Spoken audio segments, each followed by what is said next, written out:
पुणे शहरामध्ये दिवसेंदिवस वाढत चाललेल्या अनधिकृत फ्लेक्सवर पुणे महानगरपालिकेने कारवाईचा बडगा उचलला।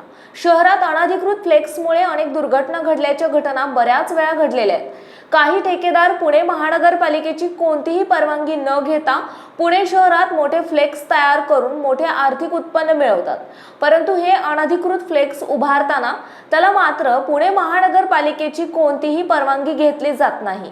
ही बाब गंभीर आहे। तसेच त्या अनधिकृत फ्लेक्सचे कोणतेही ऑडिट होत नाही, त्यामुळे असे धोकादायक फ्लेक्स कोसळून अनेक लोक मृत्यू झाल्याची घटना पुणे शहरात अनेकदा घडली।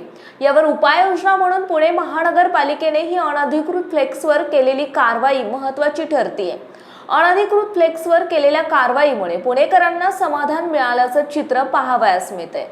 28/3/2026 रोजी ढोले पाटील क्षेत्रीय कार्यालय हद्दीत माननीय उपायुक्त माधव जगताप साहेब, माननीय सहाय्यक आयुक्त धुमाळ साहेब, अधीक्षक निमण साहेब यांच्या मार्गदर्शनाखाली धडक कारवाई पथक क्रमांक 2, उपअधीक्षक आनंद कोमसे सर आणि महेश पवार, स्वागत शेंडगे, विनोद लांडगे, परवाना निरीक्षक यांच्या मार्फत ताडीगुत्ता चौक मुंडवा येथे 30/20 या अनधिकृत फ्लेक्स जाहिरात फलकावर कारवाई करण्यात आली।